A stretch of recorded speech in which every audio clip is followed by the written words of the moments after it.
इमरान मसूद के बयान ने यूपी ही नहीं पूरे देश में मचा दिया हड़कंप। मुसलमानों से कर दिया ऐसा वादा, पूरे देश का मुस्लिम खुशी से झूम उठा। ओवैसी ने मांगे थे 15 मिनट, इमरान मसूद ने मांगा 1 घंटा। बीजेपी खेमे में मची खलबली। मस्जिद नहीं होगी तो नमाज कहां पढ़ोगे? कब्रिस्तान नहीं होगे तो दफना कहां जाओगे? ईदगाह की तो बात ही छोड़ दीजिए। दुआ करिए कि हम लोग आ जाएं। समंदर में तूफान बहुत है, और जब तूफान हो तो तूफान का सामना बड़ा जहाज करता है, कश्तियां नहीं कर पाती। इसलिए आपसे कहना चाहता हूं, ये कश्तियों की सवारी छोड़ करके जहाज की सवारी की तैयारी करिए। एक ही रास्ता है बस, और कोई रास्ता नहीं है। और यह वादा आपसे करना चाहता हूं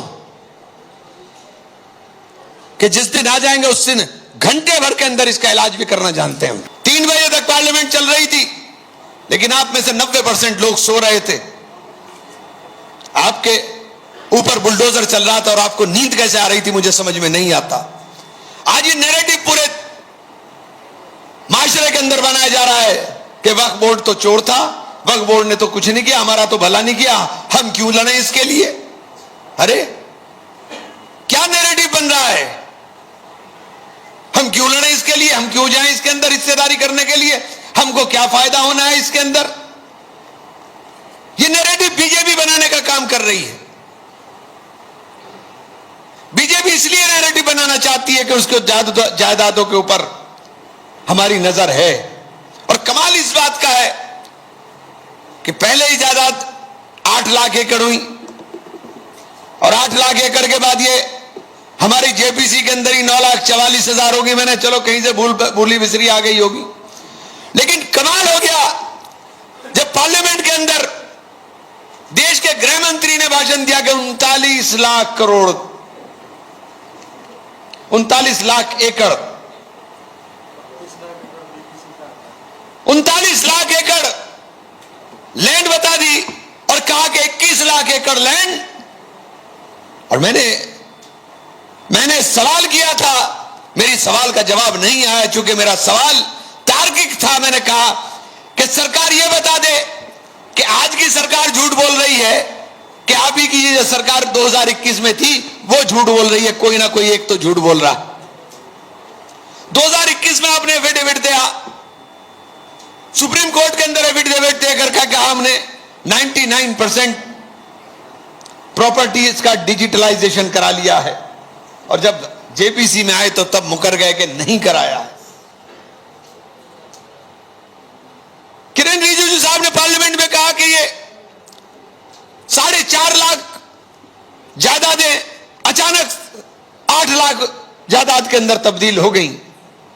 तो मैंने रिजिजू साहब को बाहर मिल गया, मैंने कहा, मैंने साहब जरा जो बोल रहे हो पार्लियामेंट में उसे सोच के बोल लिया करो। आपने क्या किया वामसी पोर्टल में? वामसी पोर्टल में एक प्रॉपर्टी को दर्ज करने की ठेके का काम दिया गया। एक प्रॉपर्टी के ऊपर उसको पैसा मिलता था। वो गया कब्रिस्तान के अंदर, कब्रिस्तान में देखी कब्र, एक प्रॉपर्टी कब्र, कब्रिस्तान में देखी वजूगा, दूसरी प्रॉपर्टी वजूगा, कब्रिस्तान के अंदर देखी नमाज पढ़ने का चबूतरा, तीसरी प्रॉपर्टी चबूतरा, और कहीं छोटी सी मस्जिद दिखाई दी तो चौथी प्रॉपर्टी मस्जिद बना दी। एक ही प्रॉपर्टी की 4-4 प्रॉपर्टी बना दी। और ये जो बात मैंने आपसे कही है कि जो बार बार हमारे बीच में पसमानदा और गरीब और महिलाओं की बात की जा रही है, मैं बड़ी जिम्मेदारी के साथ एक बात कहना चाहता हूं कि पहले पढ़ना सीखिए। उस बिल को पढ़िए। उस बिल के अंदर अगर एक जगह पसमानदा हो, एक जगह महिला हो, एक जगह बच्चों का जिक्र हो, एक जगह यतीमों का, मिस्कीनों का, उनके फलाह की, उनकी बहबूदी की बात की गई हो, तो मैं सियासत से बरकरार हो जाऊंगा। एक लफ्ज कहीं नहीं है।